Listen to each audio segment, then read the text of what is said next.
This is a Planet Vero production for Evergreen Media. And now it's time to put you on the spot with EGM. Hello and welcome to On the Spot with EGM. My name is Jesse Krisky, and we've got a great one for you today, a very important episode, as we are joined by Joanne Terry. Now, Joanne is a Democratic candidate for U.S. Congress, Florida District 8. Hello, Joanne. How are you? I'm great. Thank you so much for having me today. Yeah, thanks for being a part of the show. Now, U.S. Congress is very ambitious. It is. Tell me about yourself, Joanne, and why you decided to run for Congress. Well, okay, so I am a retired satellite systems engineer, and I also served or volunteered for a year on the board of the League of Women Voters of the Space Coast, and I've lived in the Satellite Beach area for about 18 years, since 2004.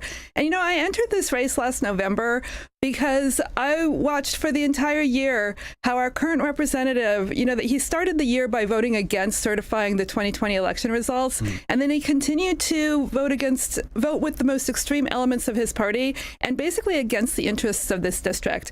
And that was really brought home to me last November. I was actually sitting in the Brevard County Commission meeting when one of the commissioners just went on and on about how bad our infrastructure was as they took the vote to raise our county utility taxes. And it was just about that same time frame, it might have even been the same week, that our current representative voted against the infrastructure bill. And that really showed that, you know, he's really voting with the most extreme elements of his party and against the interests of this district.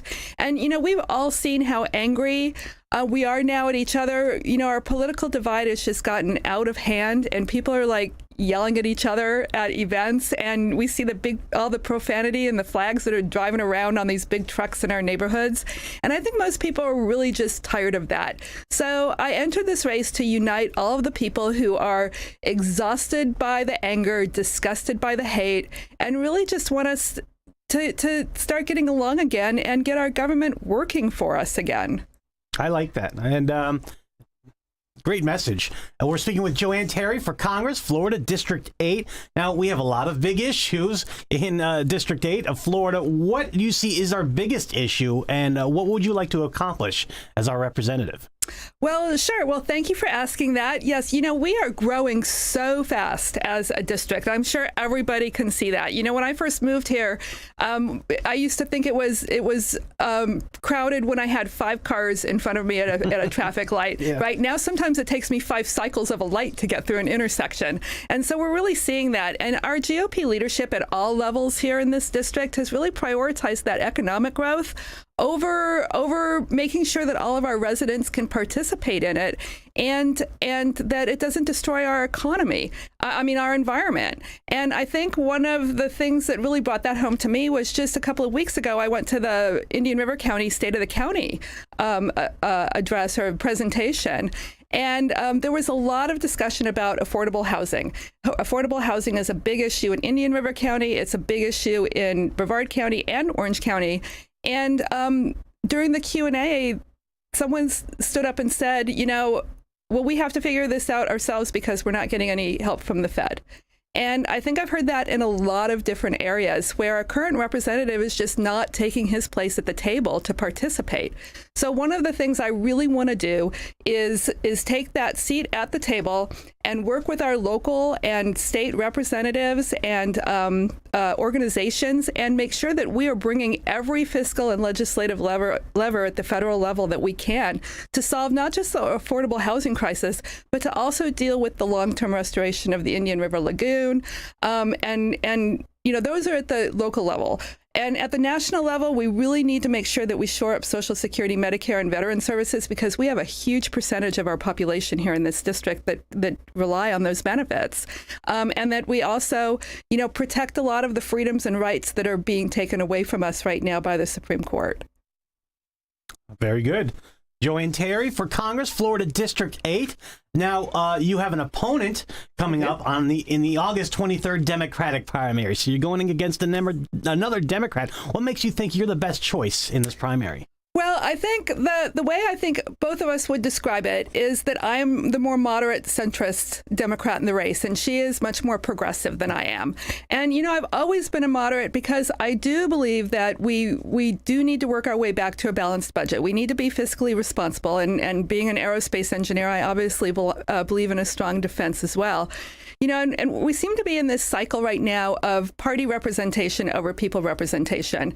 The Democrats get in and they do things, and then the Republicans the next session try to overturn it. And then the Republicans get in and do things, and the Democrats the next session try to overturn it. And I really think that we need to come back together and put together bipartisan solutions that we can all live with, even if it's not perfect for anybody, just so that we can start to move forward and make sustainable progress.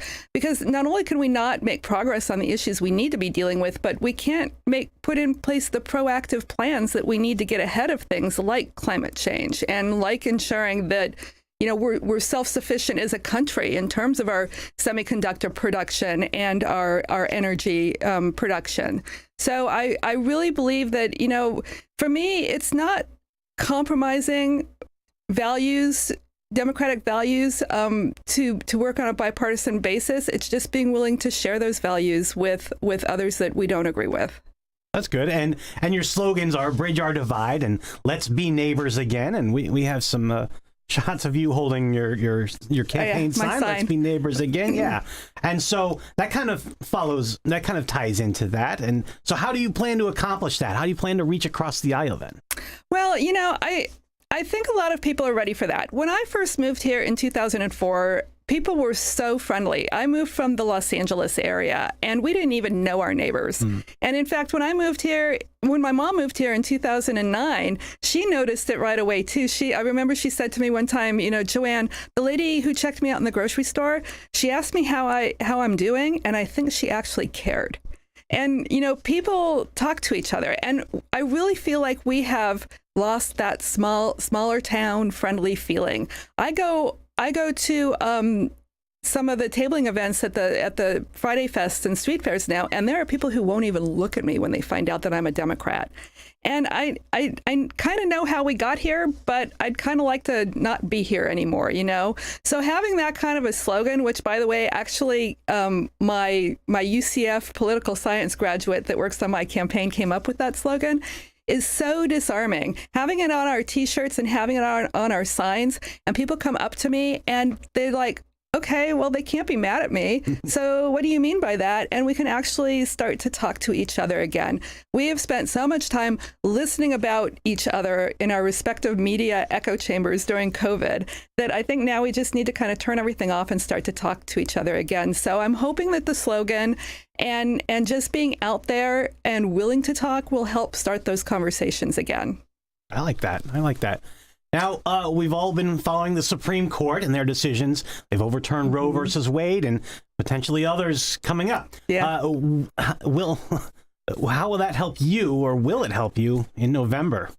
Well, I think that it's really hard to say because we don't have a lot of polling in this district. We are not considered a politically interesting district, right? Because we vote so Republican so consistently.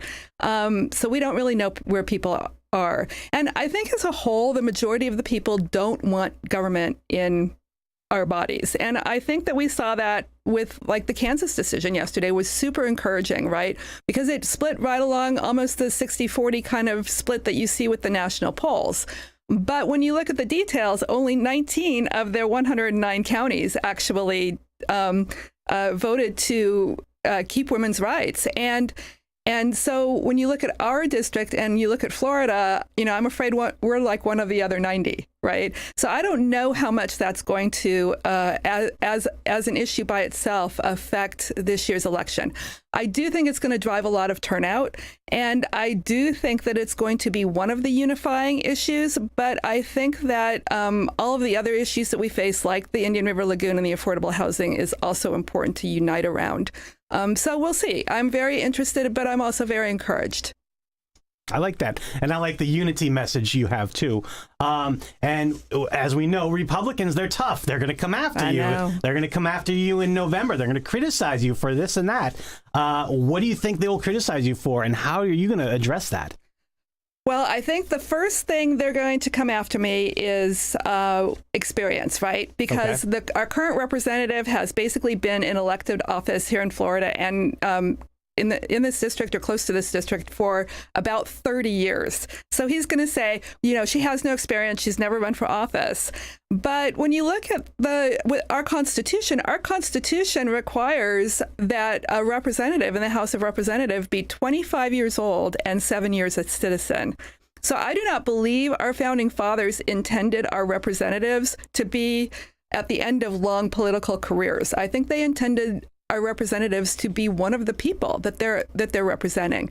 And I think that I represent a good majority of the people, or at least one of the majorities of the people in this district, right? I'm a female over 50, and we're about 50-50 male-female, and we have a lot of residents over the age of 50.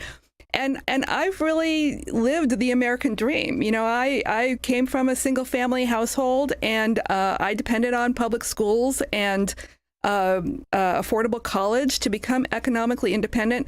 So I feel like I understand where people are and what people need. And we've had such great representation for our economic growth. And I am certainly not looking to stop our economic growth. I just want to make sure that it's inclusive, equitable, sustainable, resilient, and doesn't destroy our environment. Very good. Very good. Joanne Terry, we're speaking with for Congress, Florida District 8. Is there anything else you'd like the people to know about you, Joanne? Well, I think I just would like to reiterate that, I'm not starting a career in politics. I'm not a politician. I am not here to spend the next 30 years in Congress. And so I'm running to provide representation of the people of this district and to start making some progress.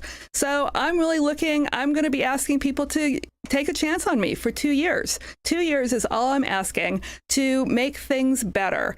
And at the very least, we can break the cycle of bad representation that we've had for the last 14 years and start getting some help down here and start making some progress. I like it. I wish you all the best. Joanne Terry for Congress, Florida District 8. Thank you for joining us on the Spot. Thank you so much for having me. All right. We'll see you next time.